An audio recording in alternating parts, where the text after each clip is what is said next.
Saatnya Anda ikuti dialog interaktif Jaksa Menyapa.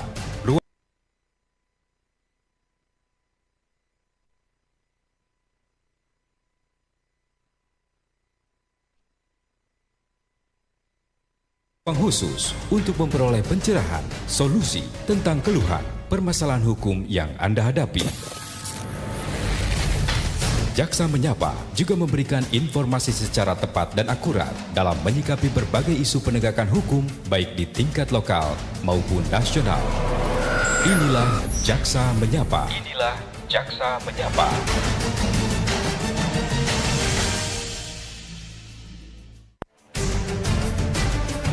Saatnya Anda ikuti dialog interaktif Jaksa Menyapa. Ruang khusus untuk memperoleh pencerahan, solusi tentang keluhan, permasalahan hukum yang Anda hadapi.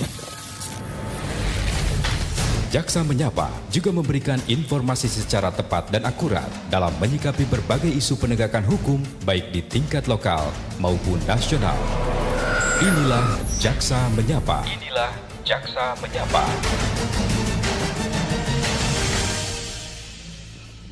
Baik, selamat pagi dan terima kasih untuk Anda yang masih tetap setia mendengarkan Pro 1 RRI Manado, kanal informasi dan inspirasi. Baik melalui 94,5, 88,2, 92 FM ataupun yang mendengarkan melalui streaming rri.co.id dan juga aplikasi RRI Digital. Untuk Jaksa Menyapa di pagi jelang siang hari ini, edisi Kamis 28 Agustus 2025. Kita nanti akan membahas topik ya untuk hari ini terkait dengan penipuan skema segitiga.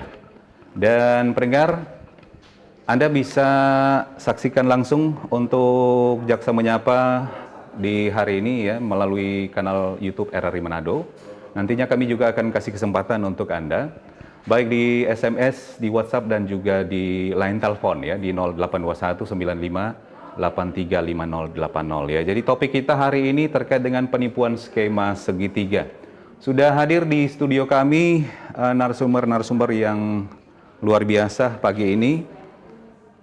Iya, ada Pak Johannes Sebastian Napitupulu SH selaku Kasubsi 1 Seksi Intelijen Kejaksaan Negeri Tomohon. Selamat pagi, Pak. Selamat pagi, Pak. Ini saya panggil Johannes saja. Boleh. Oke, baik. Kemudian didampingi, ini calon jaksa ya. Calon jaksa pada Seksi Intelijen Kejaksaan Negeri Tomohon.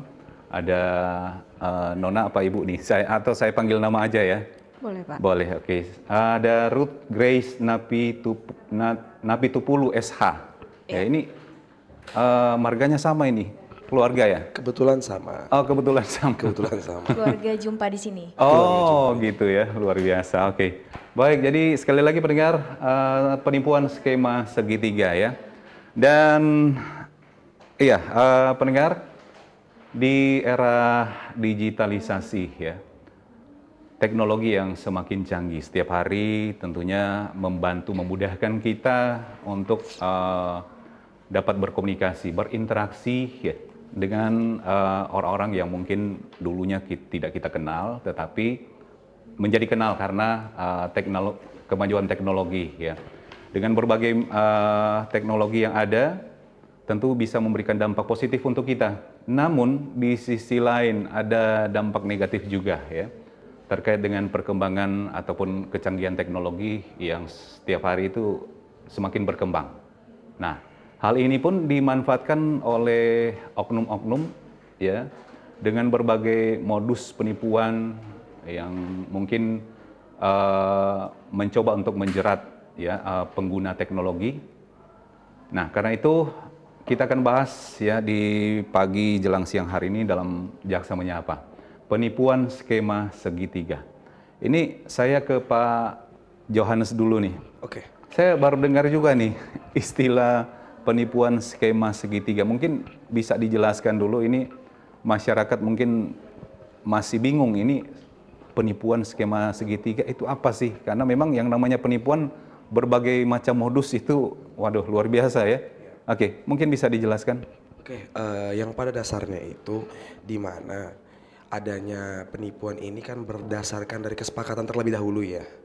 Bersepakat terlebih dahulu terhadap sesuatu hal ataupun sesuatu barang.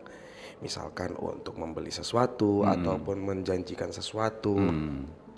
Namun di zaman era teknologi yang sekarang itu dikarenakan udah bisa setiap orang untuk membuat platform sendiri ataupun postingan sendiri terkait dengan adanya barang yang ingin dijual, timbullah pihak-pihak lain yang akan menjadi kaki tangan untuk penipuan ini, Pak.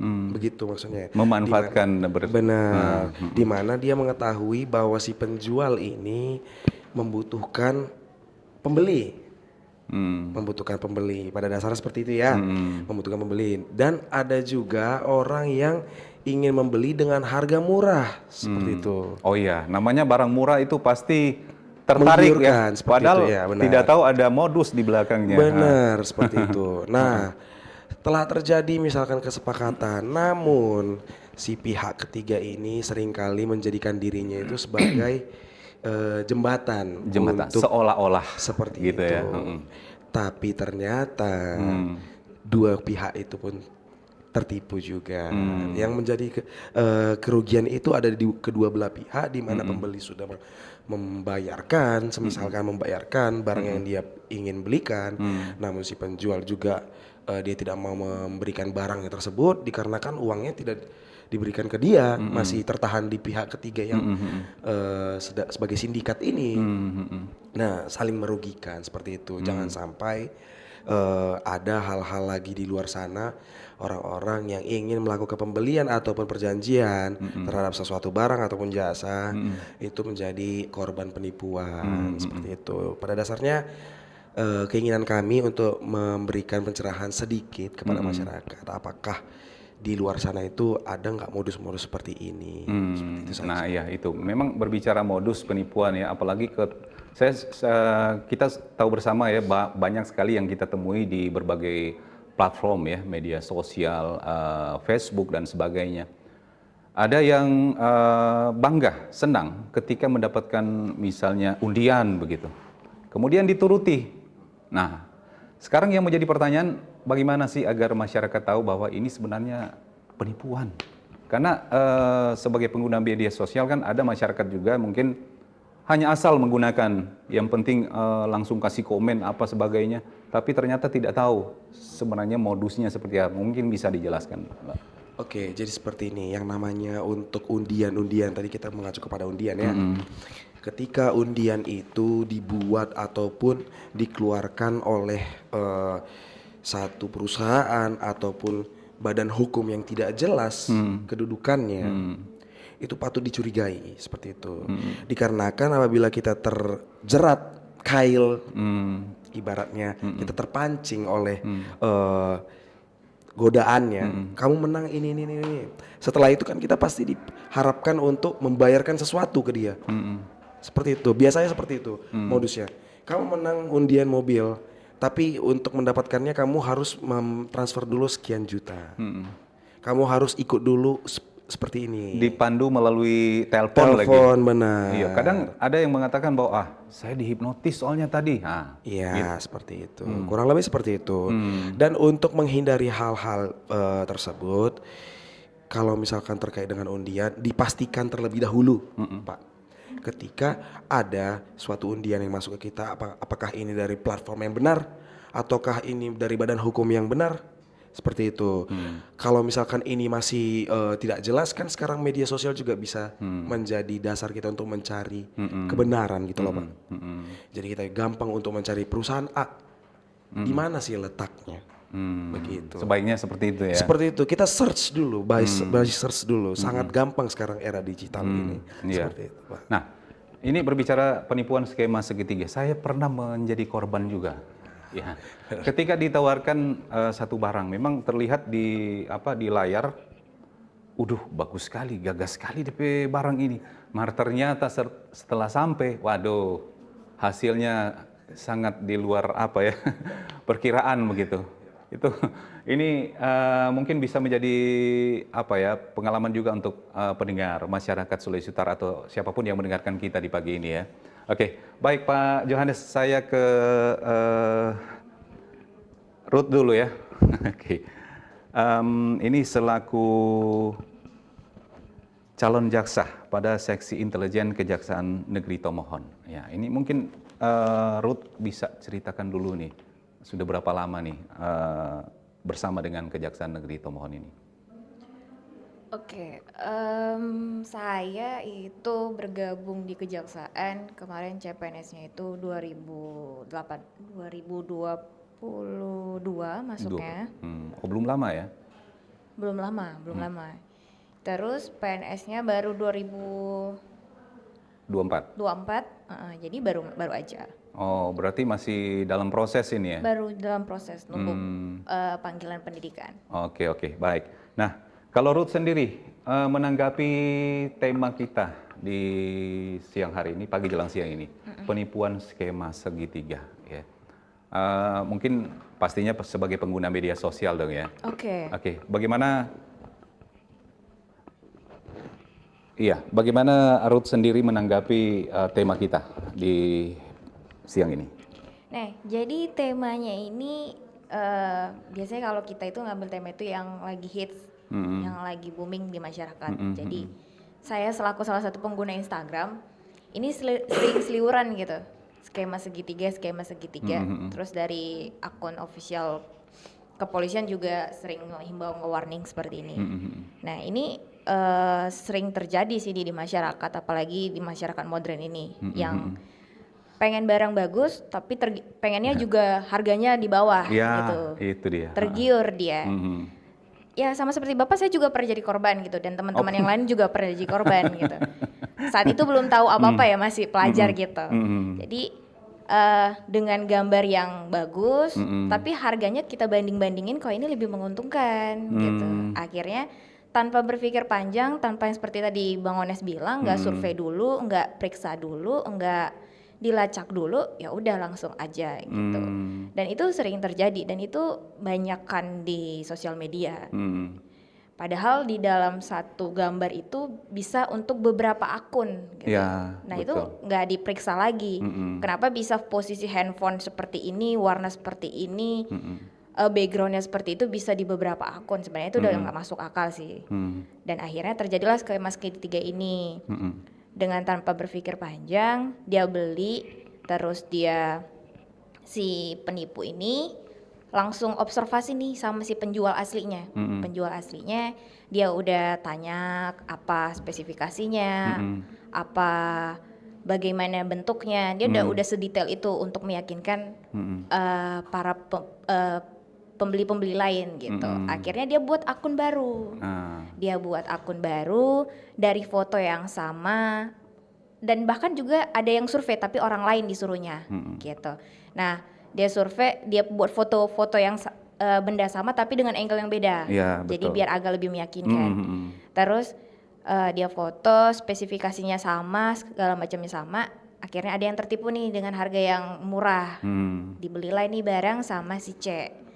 Ya udah, akhirnya janjian, dia kasih nomor si penjual asli, dia kasih penjual asli, terus habis itu dia atur jadwal untuk ketemu, tapi dengan persyaratan gak usah tanya-tanya lagi sama dia karena dia saudara saya. Begitu. Jadi dia kurang paham karena saya nggak bisa menjumpain kamu di tempat. Akhirnya saya utus orang nih, jadi tanyanya sama saya aja. Begitu juga dengan si penjual yang asli, dia tidak membilang nanti yang beli saudara saya. Jadi dia cuma saya suruh ambil doang gitu. Jadi nggak usah banyak komunikasi, nggak usah banyak apa, tanya sama saya aja gitu. Akhirnya yaudah terjadilah transaksi itu. Tapi dari si penipu, penjual oknum ini dia maksa harus segera ditransfer gitu. Nah, yang penipuan ini ada unsur paksaan.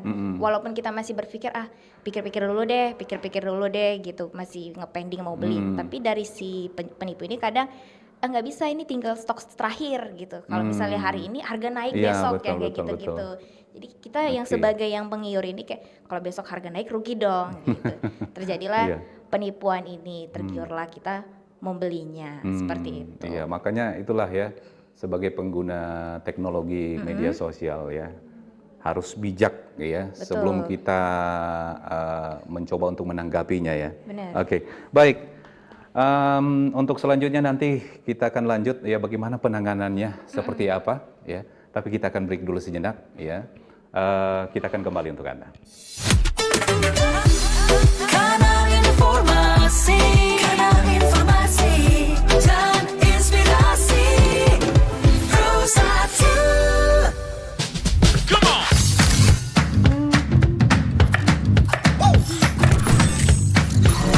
Ini baru enak.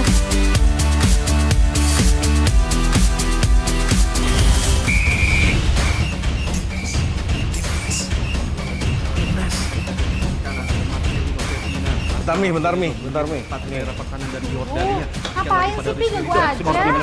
Lepaskan tengah. Masuk. Luar biasa selesai dari Witan Sulaiman. Mami, Papi, aku baru aja diinterview di Pro 2 FM. Jadi F&B sekarang tuh macam-macam. Kalau sekarang kan kopinya juga banyak. Ini baru enak. Aku di Pro 2. Tapi, Aku di Pro 2. jangan rebutan.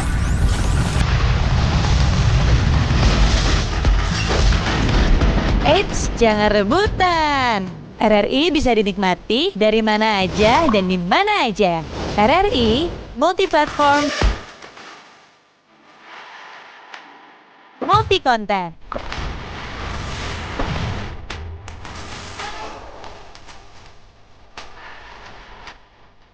RRI punya kita.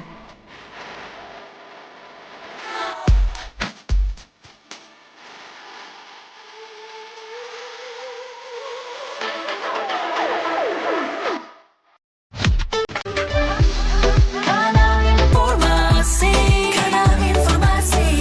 dan inspirasi Pro 1.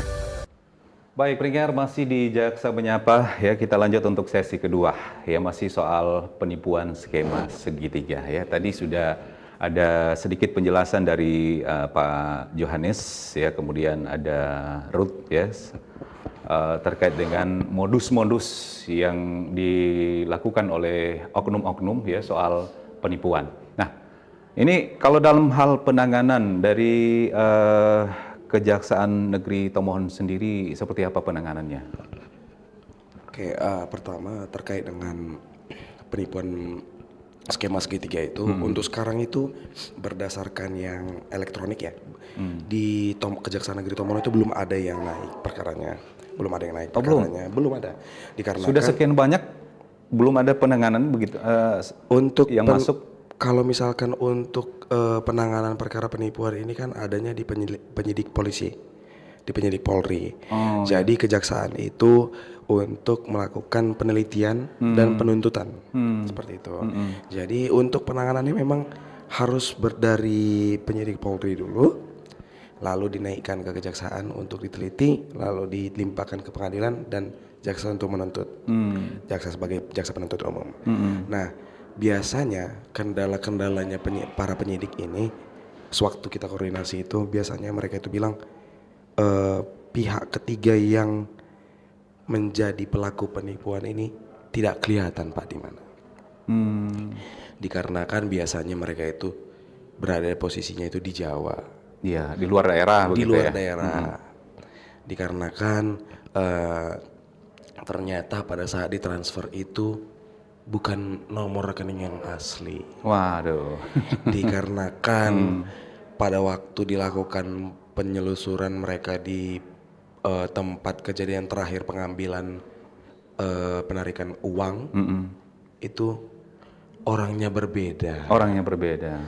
Jadi biasanya pelaku penipuan skema segitiga ini, apalagi penipuan secara online ya Pak ya, itu mereka punya sindikat dan juga skema yang rapi. Nah, disitulah para penegak hukum harus memiliki juga yang namanya kredibilitas. Kredibilitas di mana ketika sudah tahu ini indikasi skema segitiga, penipuan segitiga secara online, para penegak hukum ini harus dalam nalarnya langsung follow the money, di mana orangnya. Iya. Kita cari dulu uangnya ditarik di mana, ditelusuri, baru dicari orangnya. Baru dicari. Ketika dapat orangnya, apakah dia benar orang yang menarik di tempat yang sama? Kita buktikan dulu. Dengan bukti apa? Banyak bukti transfer ataupun bukti CCTV. Sekarang kan penarikan pasti pakai CCTV. Iya, CCTV. Bisa kelihatan seperti itu. Jadi penanganannya itu full toit, Pak, kalau bahasa hukumnya. Sempurna dia. Sempurna dia. Jadi pelacakannya bagaimana? Pelacakannya itu biasanya seperti kalau misalkan saya koordinasi, saya bilang begini. Boleh itu dilacak melalui nomor rekening ataupun misalkan ini transfer di Dana. Di Dana ataupun transfer by rekening lain lah ya. Itu bisa dilakukan, diterbitkan saja dulu surat perintahnya untuk dilakukan bantuan ke pihak bank. Ini ditarik di mana? Dalam rangka untuk penyidikan itu sudah bisa, saya bilang seperti itu. Dan dibantu ternyata kebanyakan itu di Pulau Jawa. Ada yang ditarik di Pulau Jawa, ada yang di Sulawesi Selatan. Sedangkan lokus tempus kejadian waktu itu ada di Tomohon, seperti itu. Semisalnya. Jadi untuk pelaku yang menikmati hasil penipuan itu sering sekali tidak terdapat, Pak. Tidak dapat orangnya seperti itu. Karena orangnya sudah kabur entah di mana, pergi ke luar negeri atau begitu. Oke, baik. Susah untuk membuktikan. Susah ya. Jadi, Iya benar. Jadi sampai sekarang ini belum ada satu kasus pun yang Kalau masuk ke kejaksaan begitu ya. Kalau misalkan ke Kejaksaan Negeri Tomohon untuk skema segitiga, Untuk Tomohon ya, belum ada. Untuk skema segitiga berdasarkan dari online itu belum ada. Belum ada. Belum ada. Nah, strategi dari Kejaksaan Negeri Tomohon sendiri seperti apa dalam ketika ada kasus seperti ini? Jadi kalau strategi dari Kejaksaan Negeri Tomohon itu yang pertama, salah satunya kewenangan dari kejaksaan itu salah satunya penerangan hukum seperti ini, Pak. Kita memberikan penerangan hukum kepada masyarakat untuk menghindari sebagai langkah preventif, Pak. Jangan sampai ada pihak-pihak masyarakat lain yang mendengar tergiur dengan hal-hal yang mungkin itu sudah jelas penipuan secara online seperti itu.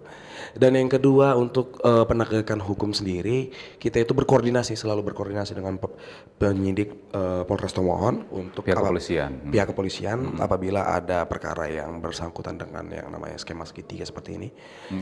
Kita itu berkoordinasi secara baik. Kita itu memberikan jalan-jalan tengah apabila petunjuk-petunjuk seperti ini, baiknya seperti ini, baiknya seperti ini. Kita tidak membatasi harus berdasarkan surat, tidak, langsung berkoordinasi seperti itu juga bisa.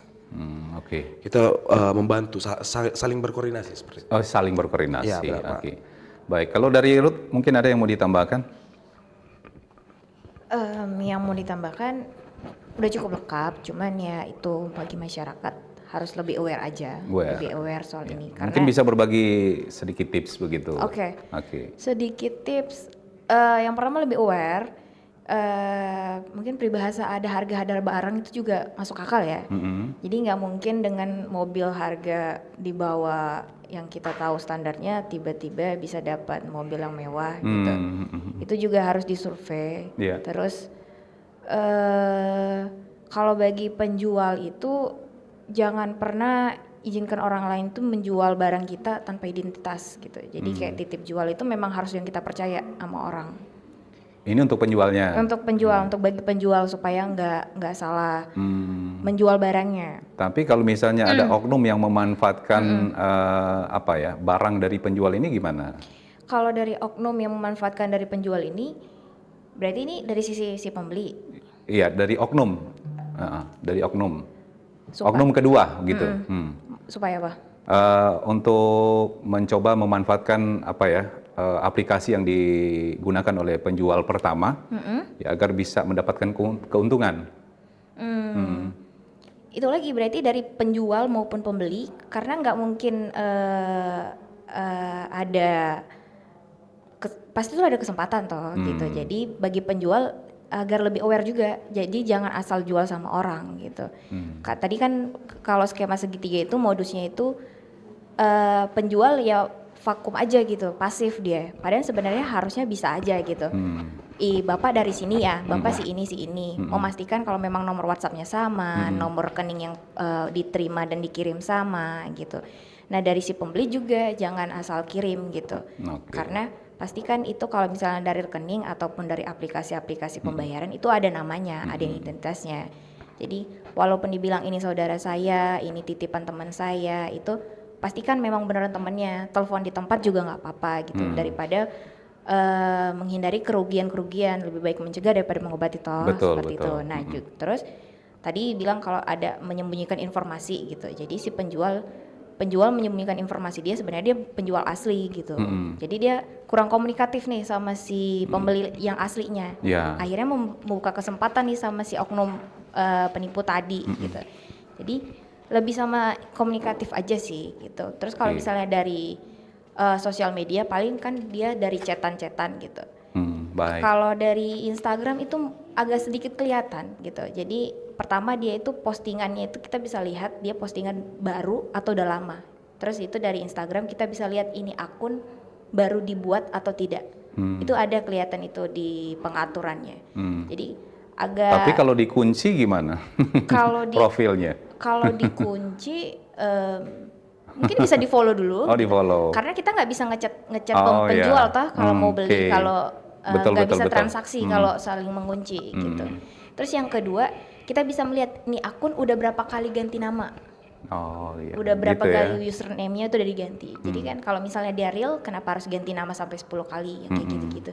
Jadi lebih aware aja, sama bisa kalau di Google sekarang udah bisa ngecek tuh, nih barang beneran asli ada barangnya atau dia cuma scam doang, yang seperti itu. Baik, semakin menarik untuk perbincangan kita di siang hari ini terkait dengan penipuan skema segitiga.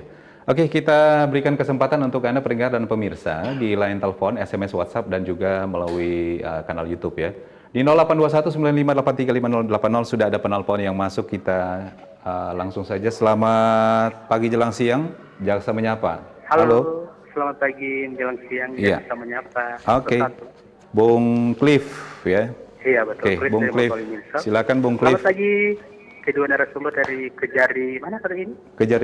Kejaksaan Negeri Tomohon. Ya. Selamat pagi Pak. Ini skema segitiga ya, bukan cinta segitiga toh? Iya. Begini. Orang di Minahasa Selatan juga kebetulan cuman kan satu daerah. Pernah tertipu, ada beberapa masyarakat tertipu. Begini, modusnya gini, si oknum itu datang, dia terus orang cari toko gereja lah, pendeta, di pastori, supaya kan ketahuan masyarakat itu betul-betul tidak menipu kan, seperti itu. Ternyata modusnya itu mencari calon-calon lah begitu, jual kendaraan. Kendaraan itu mungkin dia sudah ada kerjasama dengan dealer leasing. Maklar begitu ya. Amat jelas. Harga mungkin 200 juta, yang si oknum bilang ini harga murah, ini kesempatan berapa 60 juta bahkan sampai 50 juta. Jadi ada yang jual kobong, pokoknya yang sempat kena tertipu itu 10 orang lebih. Karena murah, saya bilang, mobilnya gimana ini? Langsung mobil dengan pertanyaan mungkin Bung Cliff. Cuma 56 juta.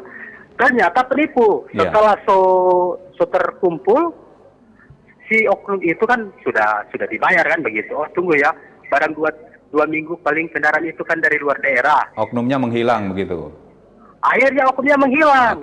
Terus masyarakat itu menuntut kepada toko yang ada situ kayak pendeta, tapi saya sebut ya di alamatnya mana. Sudah bilang bagaimana dulu? Kita saja kena tipu, kita saja dapat store doi. Karena memang meyakinkan sekali. Apalagi ini pihak memang orang-orang memang biasanya kan orang itu kan lihai kan. Cara berbicara komunikasi memang sales marketing yang ternama kalah. Makanya banyak tertipu sekitaran kurang lebih 11-12 orang kait. Jadi uang itu ada yang mengeluh, 2 orang jual kobong karena mau cepat mau dapat mobil termasuk mewah lah. Bung Cliff mungkin bisa langsung dengan pertanyaannya Bung Cliff. Jadi sekarang saya mau tanya. Jadi ketika ditemui hal-hal seperti itu, langkah-langkah langkah-langkah apa yang harus dilakukan oleh masyarakat? Mau langsung ke kepolisian, kejaksaan, terus seperti apa? Yang harus Penanganannya dilakukan? seperti apa? Karena memang ini tipuan kan tuh lihai kan. Jadi kembali ke orang sih, tapi ini mungkin mengedukasi lah kepada masyarakat supaya tidak tertipu. Baik. Ada Jadi lagi, Bung Cliff? kira-kira seperti apa yang harus dilakukan oleh kejaksaan untuk menindak hal-hal seperti oknum-oknum? Mungkin itu saja ya. Terima kasih. Baik, terima Dan selamat kasih. pagi. Selamat pagi Bung Cliff Motoling ya. Oke, kita akan tampung untuk 2 penelpon dulu ya. Silakan di 082195835080 ya. Jadi kita masih membahas soal ini modus penipuan skema segitiga ya. Seperti apa nanti pertanyaan Anda silakan ya. Di live YouTube juga sudah ada ini ya, ini kenapa penipuan melalui media elektronik ini kok susah untuk terungkap ya. Baik, sambil menunggu penelpon selanjutnya, mungkin gimana Pak Johannes dari pertanyaan Bung Cliff dulu tadi ini. Oke. Penanganannya seperti apa ketika terjadi? Ya, sudah terjadi kayaknya. Sudah terjadi ya. Baik. Kalau misalkan untuk Bung Cliff tadi kan pertanyaannya bagaimana sih langkah-langkah yang harus dilakukan masyarakat. Ya, betul.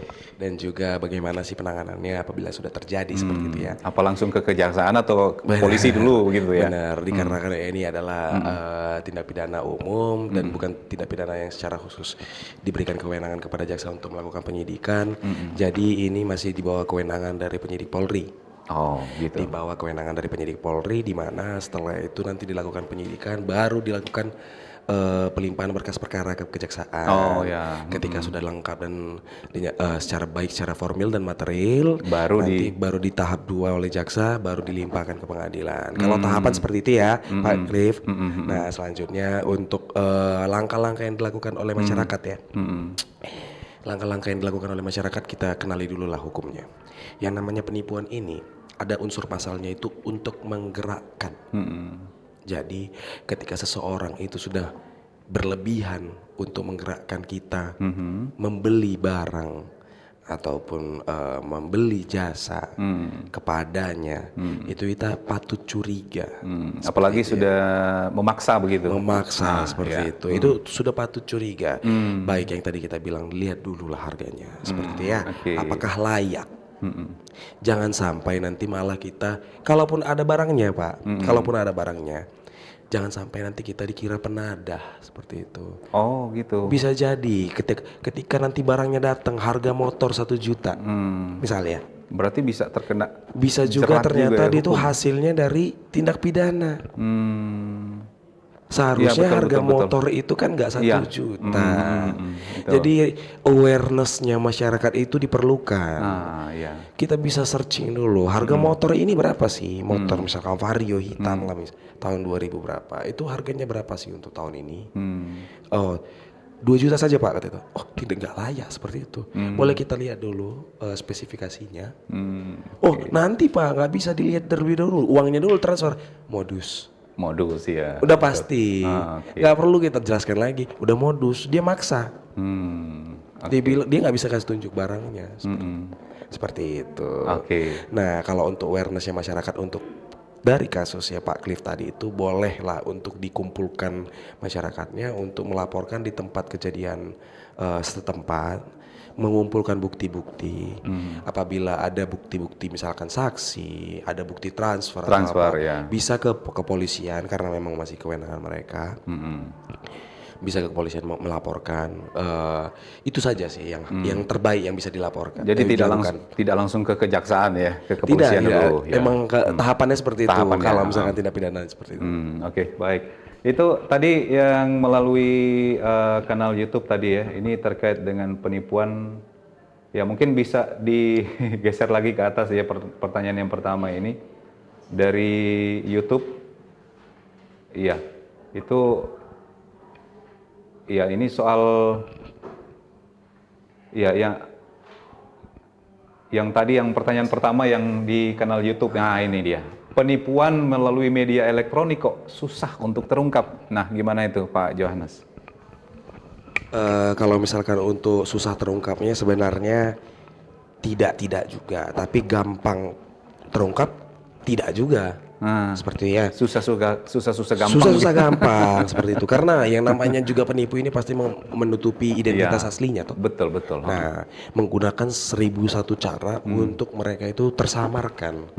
Baik kemana mereka itu akan mengambil keuntungannya. Jadi seperti itu ya. Bisa saja itu dia bilangnya ini rekening saya, ini rekening istri saya. Transfer saja ke situ sekarang, biar nanti langsung barangnya saya kasih. Seperti itu. Ternyata orangnya bukan orang yang sama. Bukan pemilik barang dan juga bukan orang yang berhak untuk menjualkan barang seperti itu. Baik. Jadi kalau untuk pengungkapannya di media elektronik itu memang sedikit rumit. Itulah kenapa makanya memang harus awareness dari masyarakat juga, dibantu juga dari masyarakat untuk melek terhadap hal-hal seperti ini, begitu.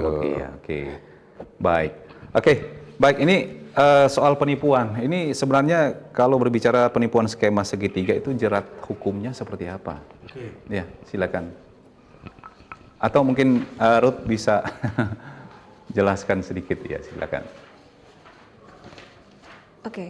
Kalau penipuan itu yang kita penipuan secara online ini jerat hukumnya itu ada KUHP pasal 378. Barang siapa dengan maksud untuk menguntungkan diri sendiri atau orang lain secara melawan hukum dengan memakai nama palsu atau martabat palsu dengan tipu muslihat ataupun rangkaian kebohongan yang menggerakkan orang lain untuk menyerahkan suatu barang tersebut gitu. Itu hukumannya paling lama 4 tahun penjara pidana. 4 tahun. 4 tahun. Terus ada juga yang dia pakai undang-undang ITE karena ini kan online toh. Nah, kalau yang tadi itu boleh nggak online. Tapi kalau karena ini skema segitiganya di online, jadi pakai undang-undang ITE itu pasal 20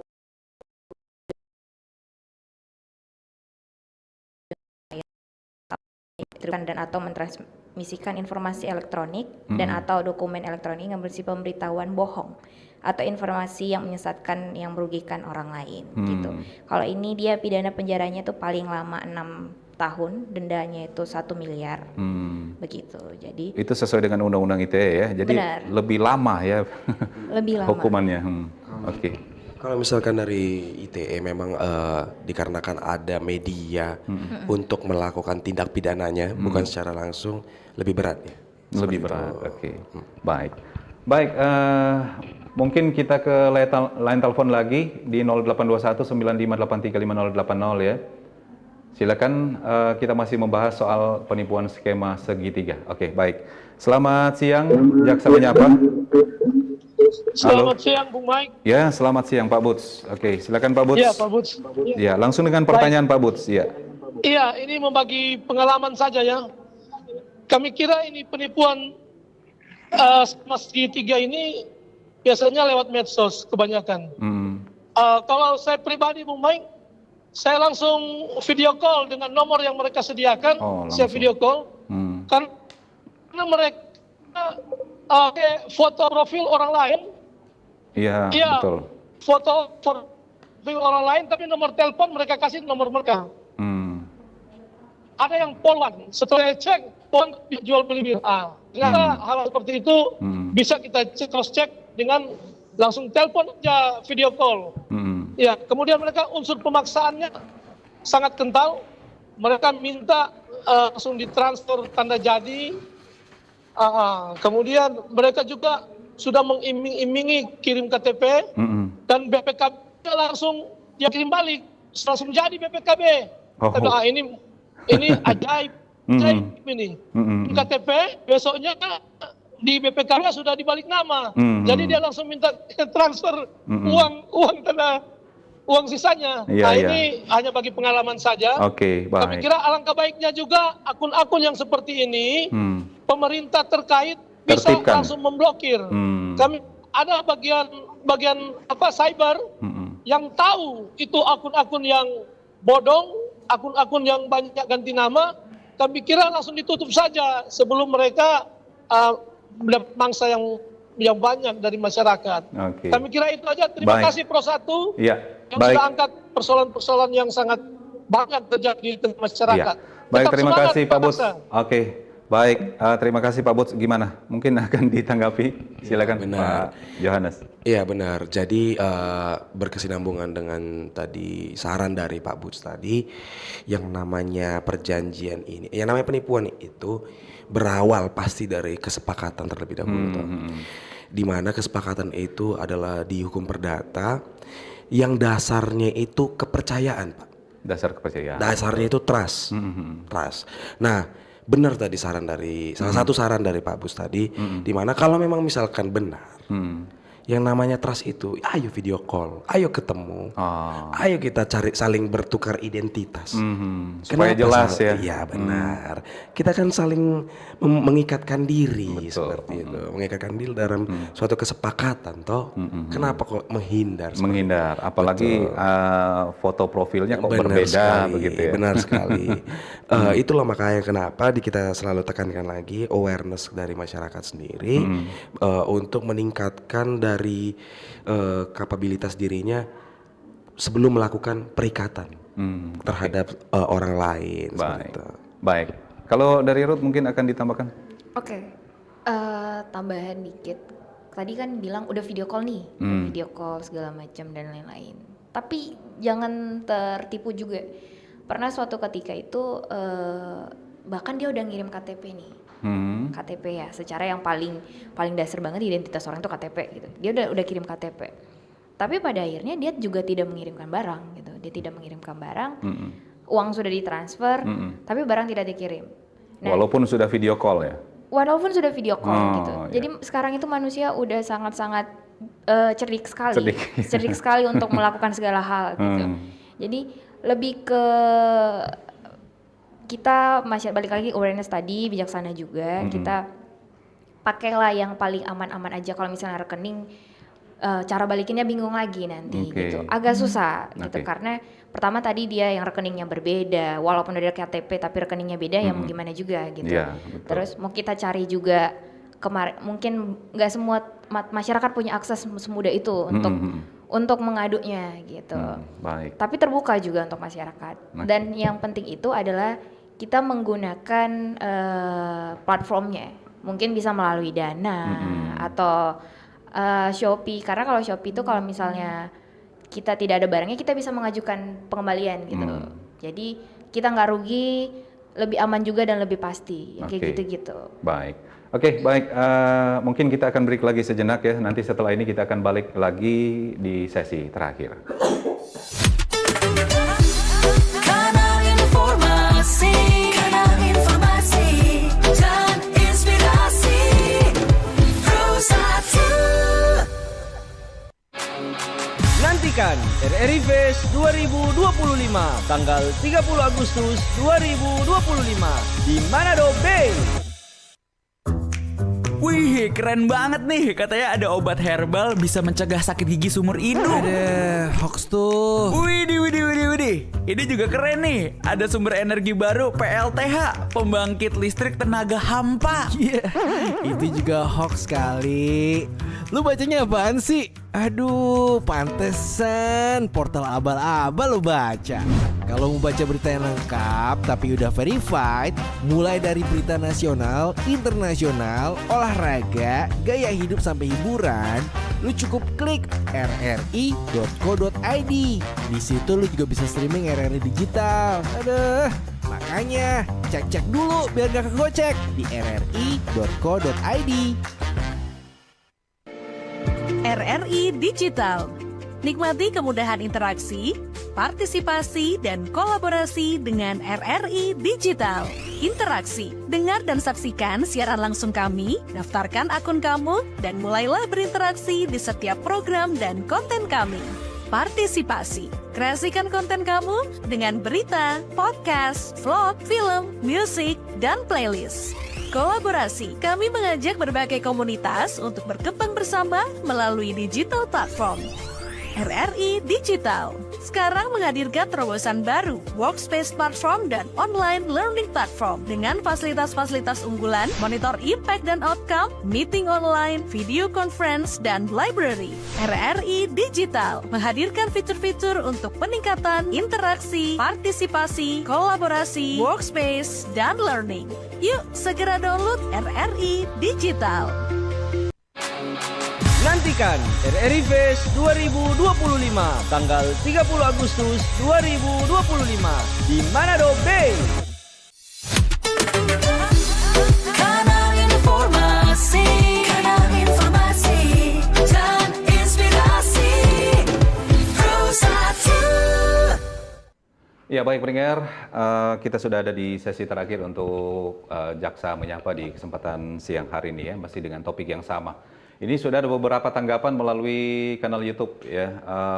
Ini soal tips mungkin tadi sudah dibagikan ya, sudah dijelaskan. Sudah banyak tips tadi. Ini kayaknya walaupun di luar topik ya, ini bagaimana nih? Apa saja kasus yang bisa ditangani menggunakan Undang-Undang ITE? Ya mungkin bisa dijelaskan singkat nih. Oke, kalau misalkan untuk beberapa kasus ataupun perkara yang bisa ditangani menggunakan Undang-Undang Informasi Teknologi dan Teknologi Elektronik ini, biasanya itu selain dari penipuan ini ada pencemaran nama baik, penyebaran data-data informasi yang tidak senonoh, pornografi seperti itu ya. Ada juga yang judi online, ada juga di Undang-Undang ITE, terus fitnah, bisa juga ada di Undang-Undang ITE, dan banyak lagi sebenarnya, bukan hanya dari situ, bukan hanya sekedar penipuan penggelapan saja. Oke. Nah kemudian ada juga ini yang bertanya ini, ketika sudah terlanjur mentransfer uang ke penipu, apakah ada kemungkinan uang tersebut bisa kembali nih? Gimana? Untuk kemungkinan kembali yang pasti penipunya dulu ditangkap ya. Kalau kayak gitu ya yang namanya. Dan kalau berhasil ditangkap, kalau berhasil ditangkap dilacak, ya. Kalau nggak berhasil ya. Maaf, kita nggak tahu, kita tidak bisa pastikan toh. Nah, kalau misalkan sebaca saya itu, saya pernah baca itu kalau nggak salah itu aplikasi Dana Premium atau Dana Plus, saya lupa itu. Katanya mereka itu meminimalisir hal-hal seperti itu, mereka membuat bisa dikembalikan. Kita nggak ngerti skemanya bagaimana, tapi untuk orang-orang yang merasa telah tertipu dan memberikan bukti-buktinya ke pihak-pihak dananya mungkin ya, saya nggak ngerti. Mereka itu mau mengembalikan, tergantung aplikasi apa gitu. Iya benar juga, dan juga marketplace lain juga setahu saya itu mau mengembalikan itu, mengembalikan. Oke. Kalau dari Ruth mungkin lebih singkat lagi, mungkin ada yang mau ditambahkan soal pengembalian uang ketika sudah ditransfer? Oke, pengembalian uang ketika udah ditransfer.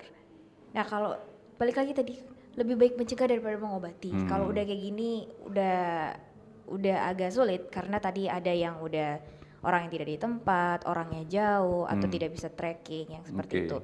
Ya balik lagi pakai aplikasi pembayaran yang terpercaya atau rekening bersama. Terus kalau bisa COD, cuman COD ini juga agak riskan dikit, 50-50 lah gitu, tapi minimal lebih peluang untuk realnya itu lebih besar. Iya betul. Oke. Baik, mungkin ini dari WhatsApp ya, dari Ibu Aprilia di Kakasekasan. Sejauh ini berapa kasus penipuan skema segitiga yang ditangani Kejari Tomo? Tadi sudah dijawab ya. Sudah mungkin dijawab. Ini apakah makelar jual beli termasuk di situ? Kalau untuk makelar jual beli ya barangnya tidak ada yang namanya penipuan juga dong. Sama saja toh? Iya. Sama saja. Penipuan penggelapan. Jangan sampai juga pembelinya disebut sebagai penadah karena mungkin barangnya kurang jelas ya. Benar seperti itu. Dasarnya, sumbernya sebenarnya. Kalau misalkan yang dikategorikan sebagai penadah ini kan sumbernya itu patut diduga dari tindak pidana. Seperti itu. Apakah ini tindak pidana korupsi, pencurian, penipuan, penggelapan seperti itu. Baik. Oke, dari kanal YouTube lagi ini. Dari Franka Sayogi ya, izin bertanya, apakah untuk penipuan dari platform marketplace itu bisa dilaporkan marketplace-nya? Karena kita tidak mungkin tahu barangnya apabila tidak di-upload ya pada marketplace tersebut. Oke. Gimana? Kalau misalkan kita mengacu ke asas hukum pidana Genstrafzonderschuld, artinya orang yang berbuat itulah yang harus bertanggung jawab. Namun apabila marketplace ini sebagai tempat ataupun sarana untuk terjadinya tindak pidana, bisa dijerat hukum. Apakah tidak juga, tidak bisa. Kita harus membuktikan terlebih dahulu mens reanya. Harus ada bukti ya. Kita bisa membuktikan marketplace tersebut itu memiliki kesalahan di situ, seperti itu. Apakah dia secara aktif ataupun secara lalai, seperti itu. Baik. Gak segampang itu juga. Gitu. Baik, ini ada lagi ini dari Kristania, katanya gimana kalau misalnya uang yang ditransfer sudah dipakai oleh oknum penipu? Ya, misalnya dipakai buat judol, meskipun sudah ditangkap, bisakah uang tersebut bisa diambil kembali? Nah, mungkin begini, kalau misalkan untuk uang tersebut bisa diambil kembali, itu kan sebenarnya secara keperdataan bisa. Tapi, bisa. Ya, asalkan bisa. Sudah tertangkap pelakunya. Nah, itu maksud saya tadi yang dari pertanyaan pertama.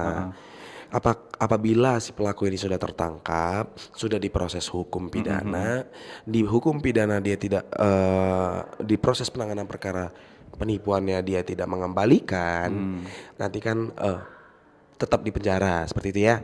Setelah di penjara, putusan pengadilan pidana tadi, putusan pidana tadi bisa dijadikan dasar untuk si korban menggugat ke pengadilan perdata. Jadi nanti dibebankan kepada si tersangka ini ataupun tergugat untuk membayarkan sekian nominalnya ke korban tadi. Kalau untuk proses hukumnya seperti itu.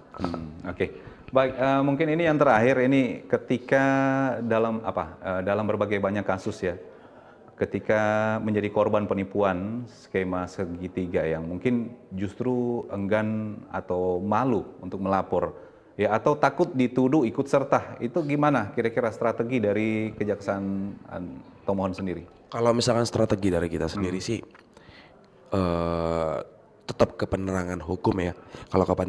Kalau misalkan saran dari kita, jangan takut. Kalau untuk penegakan hukum itu mending ngelapor duluan daripada tiba-tiba terlapor. Yang penting ada bukti, disertai bukti. Benar. Oh gitu. Jangan takut kalau misalkan, saya kan sebenarnya nggak ikut Pak. Jangan sampai kamu itu dipanggil duluan sebagai terlapor. Seperti itu. Mending memberikan kesaksian, Pak saya nggak ikut-ikutan ya. Saya nggak tahu ini buktinya. Seperti itu. Berarti pokoknya intinya jangan pernah takut ya. Jangan pernah asalkan ada bukti. Ya. Jangan takut ketika nggak salah.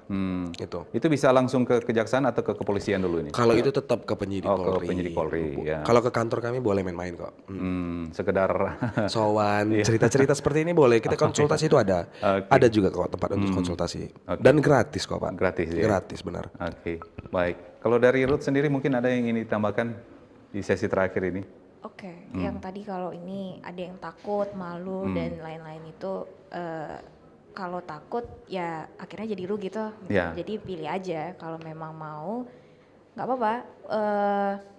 Upayakan kamu, kalau kamu nggak salah ngapain takut gitu.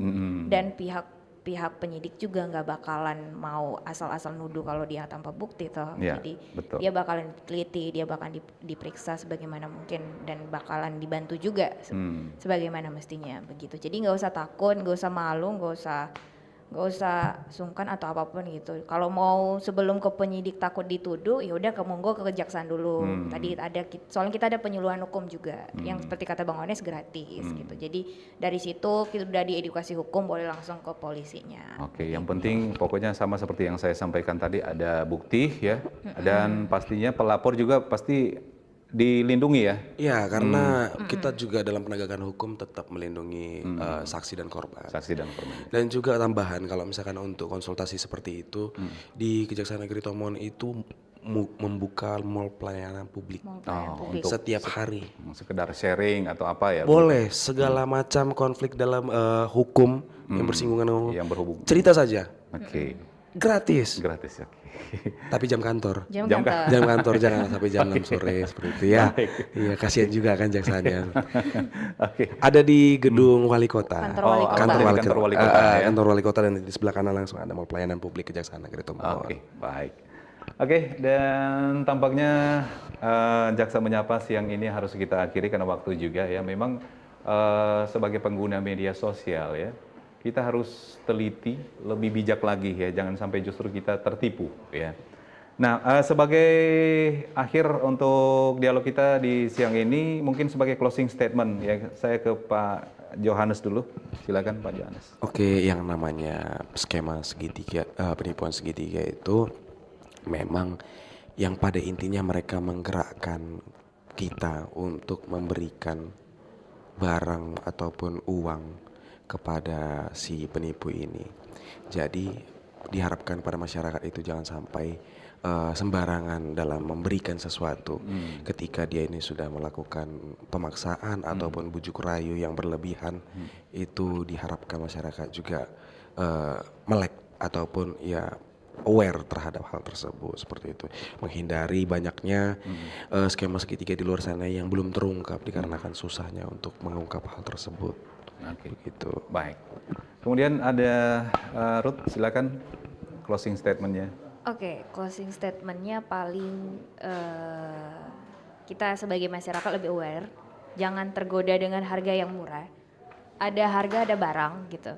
Jadi lebih agak sedikit lelah lah kita observasi untuk barang yang mau kita beli daripada kita rugi banyak gitu. Yang kedua, gunakan platform yang terpercaya, gunakan alat pembayaran yang terpercaya, jangan mau tertipu walaupun dia udah video call, apalagi sekarang zaman AI itu udah sangat maju banget. Jadi walaupun dengan face saya seperti ini terus saya di video call sama orang lain di nomor yang sama, itu bisa terlihat nyata. Suaranya juga sekarang udah tidak seperti yang penipu-penipu itu, suaranya sekarang udah bervariasi. Jadi agak tidak sedikit terlihat gitu. Jadi agar lebih aware dan jangan mau tertipu gitu aja sih. Dan teman-teman untuk yang di luar sana, kalau misalnya mau membeli barang itu survei untuk berbagai aplikasi, berbagai di Google juga udah banyak itu, dan bisa ditanyakan langsung aja gitu. Kalau boleh COD langsung juga lebih baik kalau bisa tempatnya sama, seperti itu. Baik, dengan demikian berakhir sudah untuk Jaksa Menyapa siang hari ini ya. Terima kasih untuk Pak Johannes Sebastian Napitupulu SH selaku Kasubsi 1 Seksi Intelijen Kejaksaan Negeri Tomohon. Terima kasih. Iya, terima kasih banyak Pak. Kemudian didampingi calon jaksa pada Seksi Intelijen Kejaksaan Negeri Tomohon ada Ruth Grace Napitupulu SH. Ya, terima kasih. Terima kasih Bapak. Oke, terima kasih sekali lagi untuk waktunya bersama RRI ya. Nanti semoga tiba dengan selamat ya di Tomohon ya, setelah usai dari sini mungkin ya. Oke, baik, sekali lagi terima kasih. Saya Michael yang bertugas. Saya mengucapkan selamat siang untuk kita semua ya. Anda bisa ikuti program yang sama di lain waktu dan kesempatan. Selamat siang dan sampai jumpa. Saatnya Anda ikuti dialog interaktif Jaksa Menyapa. Ruang khusus untuk memperoleh pencerahan, solusi tentang keluhan, permasalahan hukum yang Anda hadapi. Jaksa Menyapa juga memberikan informasi secara tepat dan akurat dalam menyikapi berbagai isu penegakan hukum baik di tingkat lokal maupun nasional. Inilah Jaksa Menyapa. Inilah Jaksa Menyapa.